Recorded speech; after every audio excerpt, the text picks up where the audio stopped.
Greetings to all the viewers from Sentishala. Welcome to another episode.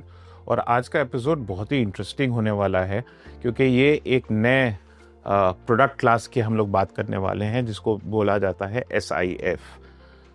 ये SIF क्या है, इसकी कैसे तैयारी करनी है और इसका क्या काम होने वाला है, इसके लिए आज हमारे साथ हैं हमारे ट्रेनर मिस्टर अनुज, जो हमारे ट्रेनिंग हेड हैं और जो है उन्होंने ये एग्ज़ाम इनफैक्ट दिया भी है.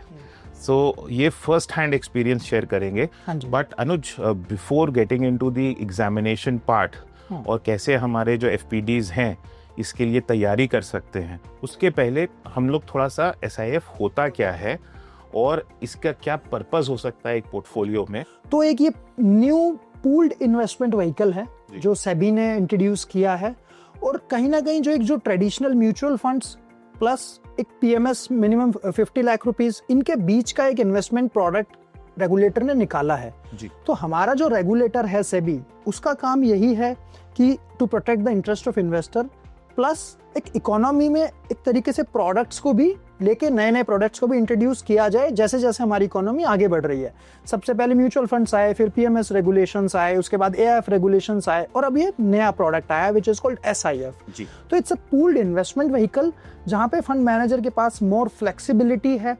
Fund manager can use derivatives also and fund manager can take 25% of unhedged short position. तो पूरा का पूरा क्रक्सर SIF का यही है, up to 25% unhedged short position या नेकेड शॉर्ट पोजीशन. हाँ, सो आपने अभी एक यहाँ पे एक जो है एक ऐसा वर्ड यूज कर लिया जो शायद सबको नहीं मालूम होगा. तो पहले तो इस लफ्ज का क्या मतलब है वो हमारे दर्शकों को बताएं. So unhedged short position. So it means fund manager naked short position ले सकता है. So देखिए short position क्या होती है, सबसे पहले हमें सर ये समझना पड़ेगा.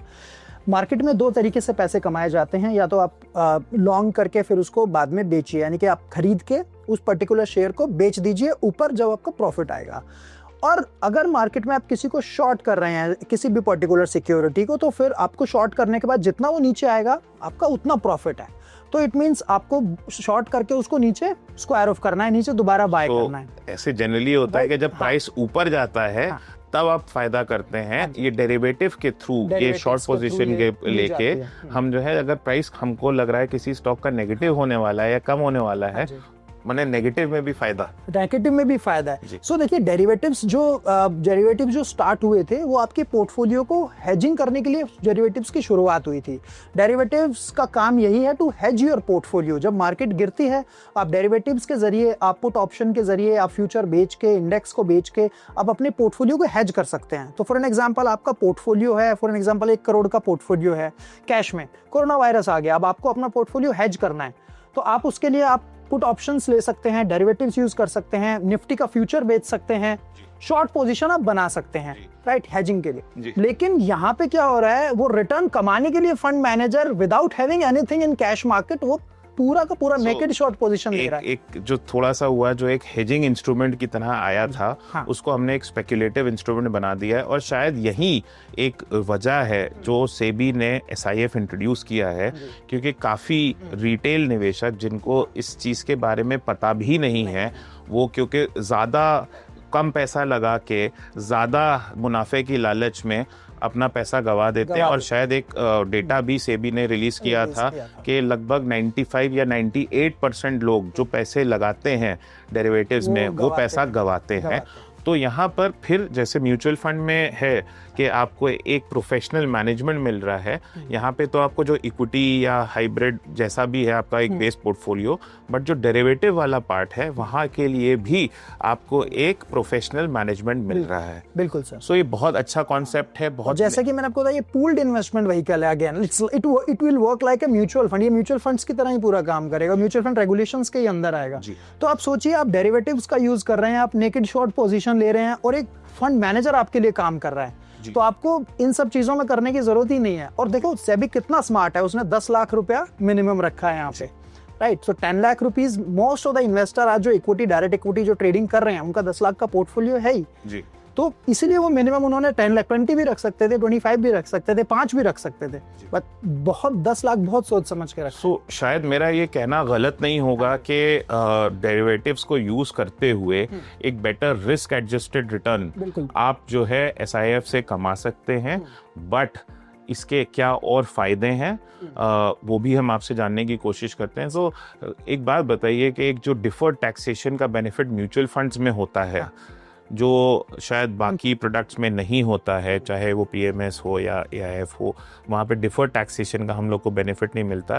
क्या SIF में डिफर्ड टैक्सेशन है कि जो भी ट्रेडिंग करेगा फंड मैनेजर उसके हिसाब से टैक्स देना पड़ेगा हम लोग को? It will also work like a mutual fund. जो टैक्सेशन है वो भी डिफर्ड ही है आपकी। जो भी म्यूचुअल फंड में टैक्सेशन है सर, वही सेम टैक्सेशन यहाँ पे भी अप्लाई होगी, और whenever you will be selling your portfolio तभी आपको तो ये तो एक बहुत अच्छा एडवांटेज हो जाएगा, क्योंकि जब हम डेरिवेटिव्स को खरीदते बेचते हैं विद इन से 1 ईयर, तो हमको शॉर्ट टर्म कैपिटल गेन्स लग जाता है, और शायद 1 साल के बाद जब हम, अगर ऐसा होता नहीं है बट तभी लॉन्ग टर्म कैपिटल गेन्स होगा। यहाँ पर क्योंकि ये डिफर्ड टैक्सेशन है तो यहाँ पर जो है, क्योंकि और ये एक ट्रस्ट वाले फॉर्म में एक पास थ्रू व्हीकल की तरह काम कर रहा है, तो शायद आपको इसका भी बहुत बड़ा बेनिफिट ओवरऑल रिटर्न्स में मिल सकता है। और अगर आप डायरेक्ट डेरिवेटिव्स अपने ट्रेडिंग कर रहे हैं और अगर लेस देन 1 ईयर पे बेच दे, तो डेरिवेटिव्स को 35% तक आपका टैक्सेशन लग सकता है डेरिवेटिव्स पे। अच्छा, okay, this is something new. So इसी वजह से अनुज आपसे और वार्तालाप करना चाहेंगे। तो SIF कितने तरीके के SIF, या जो सुना है 2-3 वैरायटी ऑफ SIFs जो है कॉन्सेप्चुअली इंट्रोड्यूस हुए हैं, तो ये कौन सी वैरायटीज हैं? जैसे हम लोग के होता है म्यूचुअल फंड में इक्विटी, हाइब्रिड और डेट, तो यहाँ पर भी कुछ ऐसी कैटेगराइजेशन है? तो सर एक है लॉन्ग शॉर्ट। एक जो SIF की कैटेगरी हो सकती है वो लॉन्ग शॉर्ट हो सकती है। तो जैसे कि मैंने बताया आपको, फंड मैनेजर यहाँ पे कुछ एक ही पोर्टफोलियो में कुछ स्टॉक्स पे लॉन्ग रहेगा और कुछ स्टॉक्स पे वो शॉर्ट भी रहेगा, एक ही पोर्टफोलियो में आपका। जहाँ पे बुलिश होगा वहाँ पे वो लॉन्ग पोजीशन लेगा, और जहाँ पे बेरिश होगा वो वहाँ पे शॉर्ट पोजीशन उसकी बहुत ज्यादा वो नहीं है कन्विक्शन, या उसको लगता है प्राइस नीचे जाएगा, तो वहाँ पे वो शॉर्ट पोजीशन भी ले लेगा एक ही पोर्टफोलियो में सर। तो और इस तरीके से आपका पोर्टफोलियो बना के आपको रिटर्न एनहांस करने की वो कोशिश करेगा using derivatives and using other options. Anuj, जैसे हम लोग के म्यूचुअल फंड के अंदर इक्विटी, हाइब्रिड और डेट बेस्ड आपके जो है म्यूचुअल फंड्स होते हैं, क्या इसी तरीके का कुछ SIF में भी है? हाँ जी सर, बिल्कुल। SIF में भी सेम तरीके के कुछ कैटेगरीज जो सेबी ने बताई हैं वो हो सकती हैं। जैसे कि सबसे पहले जो इक्विटी की अगर मैं बात करूं, तो उसमें लॉन्ग शॉर्ट कैटेगरी हो सकती है, जिसमें फंड मैनेजर आपका अप टू 80% तक equity and equity related instruments लेगा, जहां पे फंड मैनेजर लॉन्ग भी करेगा और फंड मैनेजर शॉर्ट भी कर सकता है पोर्टफोलियो में, राइट। उसके बाद आपका sector rotation long short fund आ जाएंगे, जहां पे फंड मैनेजर आपका लॉन्ग शॉर्ट कर सकता है सेम सेक्टर में ही। तो सेम सेक्टर में ही fund manager can go long, can go short also. तो सेक्टर रोटेशन स्ट्रेटजी भी हो गई है। उसके बाद सर डेट फंड्स आ जाते हैं, जहाँ पे डेट में भी लॉन्ग शॉर्ट एक फंड मैनेजर कर सकता है। तो वो करेगा उन इंस्ट्रूमेंट्स में जहाँ पे फ्लेक्सिबल ड्यूरेशन होगी। तो that depends on the fund manager कि वो कौन सी ड्यूरेशन में पैसा लगा रहा है, कितने ड्यूरेशन पे पैसा लगा रहा है, और same unhedged short position up to 25% वो भी लेगा। तो कहने का ये मतलब है कि अगर उसने एक 25% शॉर्ट पोजीशन ली है और किसी सेक्टर को उसने शॉर्ट किया है, तो all holding of that sector must be short. तो पूरा का पूरा उसको वो पर्टिकुलर सेक्टर शॉर्ट करना पड़ेगा। और सर थर्ड एक और कैटेगरी है जो कि हाइब्रिड है। अब हाइब्रिड में क्या हो रहा है, कुछ active asset allocator long short fund आ जाते हैं और फिर हाइब्रिड लॉन्ग शॉर्ट फंड आ जाते हैं, राइट। सो उसमें क्या होगा, मिनिमम 25% इन उसको इक्विटी में रखना पड़ेगा एंड 25% ही उसको डेट में भी रखना पड़ेगा, और again same up to 25% short position भी अलाउड है। सो ये हो जाएगा सर एक active asset allocator long short fund है, जहाँ पे वो एक्टिवली काम करेगा फंड मैनेजर। वो आपका डेरिवेटिव्स में, डेट में, रीट्स में, इनविट्स में एंड कमोडिटीज में जाएगा। और सेम अनुज, बड़ा कॉम्प्लेक्स प्रोडक्ट लग रहा है, तो शायद हम लोग को और मार्केट को समझने के लिए भी इसका काफ़ी समय लगेगा। लेकिन जैसे हमको अगर म्यूचुअल फंड करना है, तो जैसे हम लोग को NISM का एग्ज़ाम पास करना होता है, तो ऐसे ही शायद SIF के लिए भी अगर हम लोग को डिस्ट्रीब्यूट करना है, तो हम लोग को इसका एग्ज़ाम देना पड़ेगा। सुनने में आया है बड़ा डिफ़िकल्ट है, लेकिन आपने इसके अंदर अपेयर करके बहुत अच्छे नंबरों से आप पास भी हुए हैं। तो हमारे जो व्यूअर्स हैं, जिनके लिए आपने बहुत अच्छा वीडियोस भी बनाए हैं SIF की एग्जामिनेशन की तैयारी करने के लिए, वो तो है ही, लेकिन कुछ टिप्स आपसे मिल सकें कि अगर कोई एग्जाम पास करना चाहता है और क्योंकि आपने खुद दिया हुआ है तो कैसे करना चाहिए, क्योंकि इसमें नेगेटिव मार्किंग भी है। और इनफैक्ट मैं जब ट्रैवल कर रहा था तो एक हमारे पार्टनर से बात हुई, उन्होंने कहा मैं बहुत अनलकी था, मुझे जो पासिंग मार्क्स हैं शायद 60 नंबर का पासिंग नंबर है, उनके बेचारे के बिकॉज ऑफ नेगेटिव मार्किंग 59.75 आया और जो उनको सर्टिफिकेट मिला वो फेल का मिला। तो इस सिचुएशन को कैसे अवॉइड कर सकते हैं, कैसे बेटर प्लानिंग कर सकते हैं, कितने समय की तैयारी होनी चाहिए, थोड़ा सा अगर आप बता सकें। बिल्कुल सर, देखो सबसे पहले तो जो आपने वर्ड यूज किया ना कॉम्प्लेक्स, तो बहुत चीजें कॉम्प्लेक्स हैं वो ठीक है, इवन बहुत सारी कैटेगरीज भी इसमें निकाली हैं। तो देखा गया है कि जब म्यूचुअल फंड्स लॉन्च हो रहे थे 1990s की मैं बात करूं तो आप देखो आज भी 13-14 इक्विटी की कैटेगरी है, 13-14, लेकिन आज तो वो सबको जितने डिस्ट्रीब्यूटर आप समझ लो सबके टिप्स पे हैं। आज मल्टी कैप क्या है, फ्लेक्सी कैप क्या है, मिड कैप क्या है, स्मॉल कैप क्या है, लार्ज कैप की बात करूं तो मिनिमम इन्वेस्टमेंट लार्ज कैप में कितनी जा रही है किसी से पूछ लो, सबको पता है। तो धीरे धीरे आज हम म्यूचुअल फंड्स पे भी वहां पे पहुंचे हैं। तो SIF सिंस अभी बहुत नई कैटेगरी है, अभी बिल्कुल सेबी ने इंट्रोड्यूस ही किया है, तो मोर क्लैरिटी भी आनी है। और जैसे जैसे फंड्स लॉन्च होंगे, एक फंड लॉन्च होगा, 2 होगा, 3 होगा, एक लॉन्ग शॉर्ट फंड लॉन्च होगा, फिर एक डेट पे होगा, फिर हाइब्रिड फंड लॉन्च होगा, हाइब्रिड में आपका डेट, इक्विटी, कमोडिटी भी आएगा, सब कुछ आ जाएगा। तो जैसे जैसे इक्विटी फंड मैनेजर लॉन्च करेगा, डेट में लॉन्च होगा, हाइब्रिड फंड्स लॉन्च होंगे, वैसे वैसे देखना आपको ये भी हमारी टिप्स पे आते जाएंगे। तो स्ट्रक्चर जो कॉम्प्लेक्स है ना वो थोड़ा कम होता जाएगा। It will take some time, 1-2 साल लगेंगे इसको अच्छे से अब्जॉर्ब करने में। बट हाँ, लेकिन जो एग्जाम की जो आपने बात करी, हाँ एग्जाम थोड़ा बिल्कुल डिफिकल्ट एग्जाम है, क्योंकि SEBI wants to make sure, SEBI यहाँ पे चाहता है, क्योंकि since fund manager is using derivatives, right, तो सेबी ने क्या किया है, 3 बुक्स को मिला के सर इसका करिकुलम बनाया है। सो एक चीज मैं बोलूं, क्योंकि डेरिवेटिव्स के आप जो कहने वाले हैं, डेरिवेटिव्स को ये भी कहा जाता है कि it is a double edge sword. वो सामने वाले को तो काट सकती है लेकिन वो आपको भी चोट पहुंचा सकती है। बोला जाता है derivatives are the weapons of mass destruction. Okay, तो अगर ये ठीक से यूज नहीं किए गए तो डेरिवेटिव्स आपका पूरा portfolio can wipe off your whole portfolio sir. Right, so coming back to the main thing कि एग्जाम की कैसे तैयारी करें, किस चीज का ध्यान रखें एग्जाम को देते वक्त। सो सर देखिए, जो एग्जाम जो सेबी ने इंट्रोड्यूस किया है वो सर जो NISM की 3 बुक्स को मिला के उन्होंने ये एग्जाम बनाया है। सबसे पहले जो NISM का जो 8 एग्जाम है, जो डेरिवेटिव्स, जो NISM इक्विटी डेरिवेटिव्स की बुक है, राइट, तो उसमें सबसे पहले बेसिक्स ऑफ डेरिवेटिव्स आ जाते हैं, फिर आपका फ्यूचर्स क्या है, ऑप्शंस क्या हैं, फिर ऑप्शंस की स्ट्रेटजीज क्या हैं, स्प्रेड्स क्या हैं ऑप्शंस के, स्ट्रैंगल क्या है, स्ट्रेडल क्या है, लॉन्ग शॉर्ट क्या है, लॉन्ग एज क्या है, शॉर्ट एज क्या है, ये सारी स्ट्रेटजी उसमें आ जाती हैं। फिर फंड में उसके बाद आ जाता है ट्रेडिंग मैकेनिज्म्स क्या हैं, उसमें किस तरीके से ट्रेडिंग होती है, पे ऑफ्स कैसे बनते हैं, ये सारा इक्विटी में आपका उस बुक का पार्ट हो जाएगा। ठीक है, उसके बाद फिर आपकी आएगी करेंसी डेरिवेटिव्स, जहाँ पे सबसे ज्यादा लोगों को प्रॉब्लम आ रही है। करेंसी डेरिवेटिव्स में भी एक बहुत सारा डिफिकल्ट है, बट एक अच्छी चीज भी है एग्जाम में, इसमें बहुत चीजें ओवरलैपिंग भी हो रही हैं। तो जो डेरिवेटिव का कॉन्सेप्ट आपका इक्विटी में लग रहा है, सेम डेरिवेटिव कॉन्सेप्ट आपका बेसिक क्या है कि अंडरलाइन फर्क हुई जा रही है। डेरिवेटिव स्ट्रेटजीज तो सेम ही है। सो इक्विटी के लिए भी वही स्ट्रेटजीज है और करेंसी के लिए भी और डेट के लिए भी सेम स्ट्रेटजीज हैं। इंटरेस्ट रेट्स के लिए हमारा जो अंडरलाइंग एसेट क्लास है वो चेंज हो रहा है। तो आप बुक भी अगर देखोगे तो पैटर्न भी सेम है, इवन चैप्टर के नाम भी आपको ज्यादातर सेम सो इक्विटी डेरिवेटिव्स का एक पूरा चैप्टर हो गया और कैसे डेरिवेटिव्स काम करते हैं। सॉरी रादर एक डेरिवेटिव्स की पहले बेसिक्स की बात हो गई, फिर इक्विटी की स्ट्रेटजीज हो गए, फिर करेंसी की स्ट्रेटजीज हो गई और फिर डेट की भी हो गई। इंटरेस्ट रेट्स की जो बुक है, इंटरेस्ट रेट डेरिवेटिव्स, उसमें फिर पूरा आपका इंटरेस्ट रेट्स की किस तरीके से डेट के इंटरेस्ट रेट्स। तो अगेन आप सबसे रिक्वेस्ट रहेगी कि अनुज ने बहुत अच्छे वीडियोस बनाए हैं, उनको रेफर करिए और SIF एग्जाम करिए। अब फिर वही बात, नेगेटिव मार्किंग। हाँ, सो उसी पे मैं आ रहा था सर। और कितने क्वेश्चन होंगे और कितना लंबे समय मिलेगा हमें? सो सर एग्जाम जो है ये 3 घंटे का एग्जाम होगा और 150 क्वेश्चंस इसमें होंगे और 3 घंटे हैं, यानी कि 180 मिनट है आपके पास 150 क्वेश्चन करने के लिए।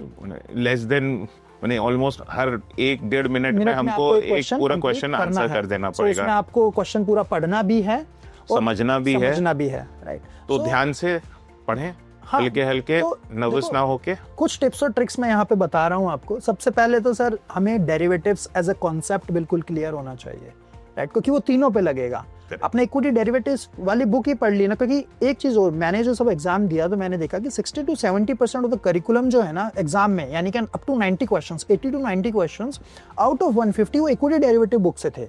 अच्छा, हाँ, तो इसीलिए मैं आपको बार बार बोल रहा हूँ इक्विटी डेरिवेटिव्स बुक को पढ़ना बहुत जरूरी है। उसके बाद आपके 40 to 50 क्वेश्चंस जो मुझे लगा अप्रोक्सीमेट 40 क्वेश्चन करेंसी डेरिवेटिव से थे और 30 to 40 क्वेश्चंस आपके आएंगे इंटरेस्ट रेट डेरिवेटिव से। तो इसीलिए ये जो बुक है इक्विटी डेरिवेटिव्स की, इसको पढ़ना बहुत जरूरी है। इसके जो 10-12 चैप्टर्स हैं आप उनको मिस नहीं कर सकते। ओके सर, ये पूरे एग्जाम का सर ये क्रक्स है। ठीक है, पहली चीज। दूसरी चीज, एग्जाम 150 क्वेश्चंस हैं, 3 घंटे का एग्जाम है, मिनिमम 90 नंबर लाने हैं आपको, यानी कि 60%, but with negative marking of 0.25% of every wrong question. So her question को आप आंसर करना है तुक्का वाला, हाँ, इसमें तो ना अब करें। मैं स्ट्रेटेजी बताता हूँ कि हमें कितने क्वेश्चंस अटेम्प्ट करने हैं जी। देखिए, अब हमको 90 नंबर लाने हैं, तो उसके लिए जो मैंने किए थे अटेम्प्ट, वो मैंने लगभग 130 to 135 क्वेश्चंस अटेम्प्ट किए थे जी। तो इसमें सर होगा क्या कि आप पूरे के पूरे अगर क्वेश्चन अटेम्प्ट करोगे तो हो सकता है कुछ रॉन्ग क्वेश्चंस भी हो जाएं, क्योंकि 15 to 20 क्वेश्चन आते हैं जो बहुत बहुत हार्ड होंगे क्वेश्चन, राइट। 50 to 60 क्वेश्चंस आपको 1 मिनट भी नहीं लगेगा, 30 सेकंड्स में आपका एक क्वेश्चन हो जाएगा। 50 क्वेश्चन आपके ऐसे आएंगे, 50 क्वेश्चन आपके ऐसे होंगे जो थोड़ा टाइम लेंगे जी, थोड़े ट्रिकी क्वेश्चंस होंगे। 50 बिल्कुल इजी होंगे, 50 ट्रिकी होंगे, और एक 50 क्वेश्चन ऐसे होंगे जो आपका बहुत दिमाग खाएंगे जी। तो वो जो मेन 50 क्वेश्चंस हैं, तो वो हमें बहुत ध्यान से करने हैं। और मैं ये नहीं कह रहा कि आपको पूरे करना है। देखिए, हमारा जो मेन मोटिव होना चाहिए कि to clear the exam only. हमें 100 में से 100% नहीं लाने हैं, पहली चीज। हमको एग्जाम क्लियर करना है यहाँ पे, और then to clear the exam ये स्ट्रेटेजी हमको फॉलो करनी पड़ेगी। आपको 20 से 25 क्वेश्चन सब छोड़ने पड़ेंगे, वरना उसके नेगेटिव नंबर हो जाएंगे और फिर वो हो सके वो 60% के बजाय 57 वही होगा, 59.75 पे हम तो अटक वही गए। मैं बोल रहा हूँ, आप 110 क्वेश्चन कीजिए, लेकिन 110 के 110 ठीक कीजिए जी। और दूसरा अनुज, आपसे एक और ये भी कहूँगा, कितने समय की आपको लगता है कि इसके अंदर हमको तैयारी करना चाहिए? सो सर, देखो, जो एक सिंस जो मोस्ट ऑफ देम जो इक्विटी जो हमारे म्यूचुअल फंड डिस्ट्रीब्यूटर्स हैं, जो फाइनेंशियल प्रोडक्ट डिस्ट्रीब्यूटर्स हैं, they are well versed with mutual funds, right. Markets की उनको काफ़ी अच्छे से नॉलेज है, डेट की उनको बहुत अच्छे से नॉलेज है।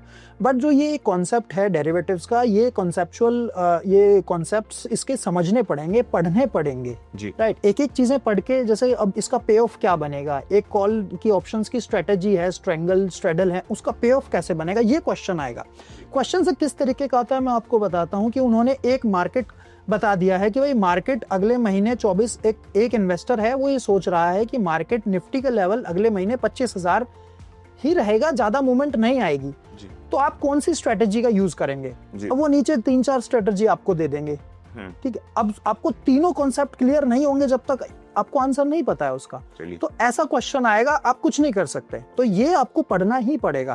रही टाइम की बात, तो इक्विटी डेरिवेटिव्स की बुक पे आपको लगभग 1 हफ्ता इक्विटी डेरिवेटिव्स की बुक पे लगेगा, अगर आप हर रोज एक चैप्टर पढ़ रहे हैं तो।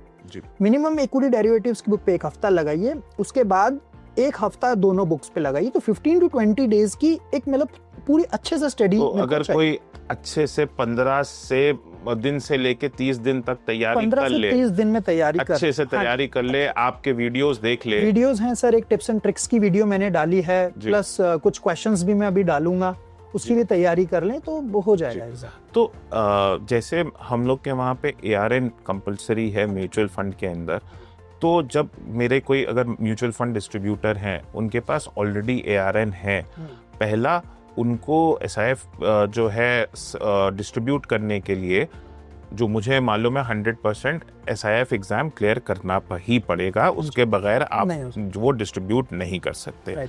ये तो बहुत क्लियर है।